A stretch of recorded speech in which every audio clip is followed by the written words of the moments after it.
If I made a list of the most important boxes the Bengals need to check this offseason, I wonder where fix the defense ranks for you. Before you say, whoa, Danneman, it's number one.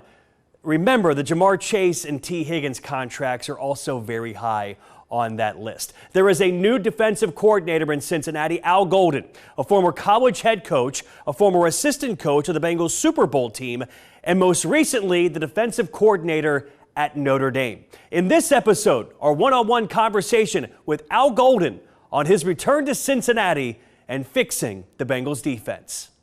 You've talked a lot since you've been back here in Cincinnati about culture and Zac Taylor's culture and why it's important to you. Can you explain to me what your experience within Zac Taylor's culture was like and what you think that culture is? I think from the Brown family, then down to Zac and then into the coaches, just think about some of the coaches that are on our staff, Darren Simmons, and there's a certain approach that drives who we are every day.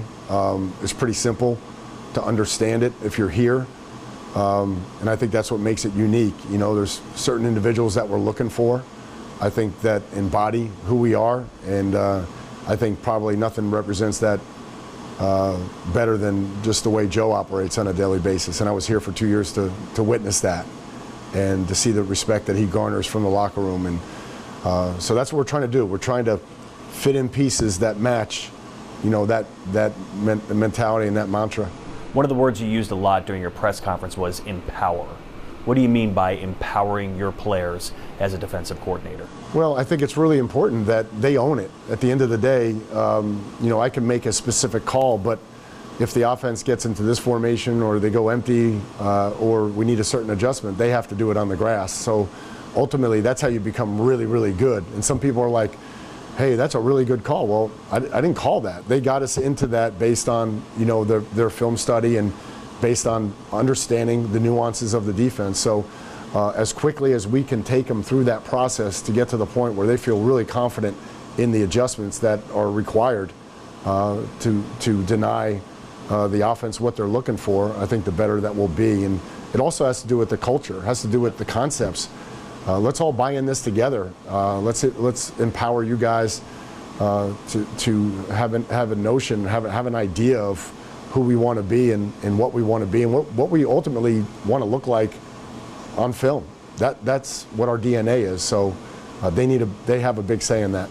Understanding that every player who comes into the NFL has to check a box athletically, what they can do on a football field. Outside of that, what are the most important attributes you want from a defensive football player? Gym rats, leaders, guys who can communicate on the grass. And what I mean by that is they're audible and they're demonstrative. You know, they're both loud, confident, and they're demonstrative. I can see them. If the crowd's going crazy on a third down, I can see that you changed the rotation. I may not be able to hear you say it, but I can see it.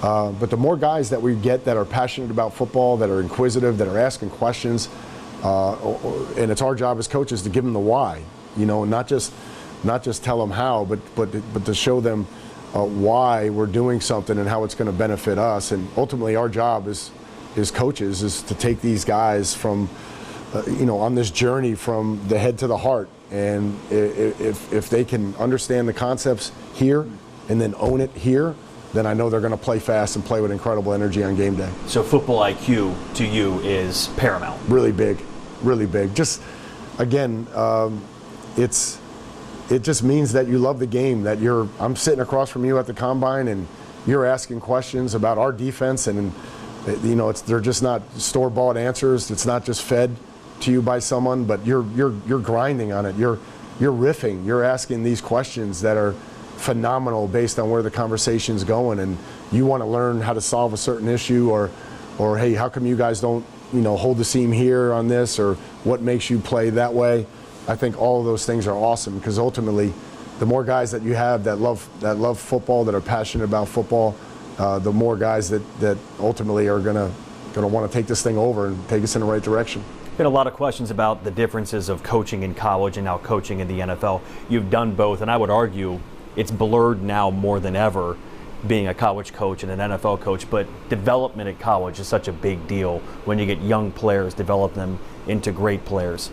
Is that important also at the NFL level of getting young players, because you're going to have a lot of young players on defense and developing them? Yeah, our job is to get the talent in the game. So how do we take them on that journey so that they can play fast and bring their talents into the game? I think, we're not drafting guys for them to sit next to us, and nothing's worse than, you say he's not ready yet and that type of thing. Like our job is to get them ready. So whether you're a free agent looking to be a part of a great organization or that we draft you, our job is going to be as quickly as we can to onboard you and get you going so that you can impact this team and this roster and be a part of something great here. Two more, Al. I'll start with this. Zach Taylor talked about the new coaches that have come in this cycle are all hungry. You've been coaching football a long time, head coach, coordinator, college, pro. What keeps you hungry as a coach? Continuous learning, continuous improvement, and to be honest with you, like fear of failure. You're like every day, like I'm trying to prove that I'm better today than yesterday. That I'm always trying to find a new way and listening to ideas on guys on the staff. Just all of those things. Having Jerry or Coach Hodges or being around Jordan or Coach Burks, just there's going to be new ideas. There's going to be different ways to say things, and I think one of my greatest strengths is that I'm kind of big picture and conceptually, if you want to call it X, Y, or Z, and that's fine as long as you're good with it, because I understand it from a big picture standpoint. I'm not really rigid in terms of no, we got to call it this because that's the way my mind works. So I think those are the things that keep me going. Obviously, being here in the community, having a chance to keep my family here, I think those are all the things that motivate me to be the best I can. Finally, during your press conference, you said there are only 32 of these jobs in the world, and even fewer have Joe Burrow. Correct. When you look at the attractiveness of this job, how much is it that this team has Joe Burrow, this team has this offense, so this team is on the cusp of something great that you can be a part of? Yeah, and I think that coupled with the fact that on defense we have a chance, all of us collectively, coaches and players. You mentioned the youth. You mentioned free agency coming up and the draft coming up. So we have a chance to put our blueprint on this, put our fingerprint on it, and be a contributing element of this. That's going to be really important, that we play complementary football and that we do our part. And we just need a lot of guys that want to buy into the way we do it, that want to put their DNA on it. And I can't wait to make that journey with these guys and dig in.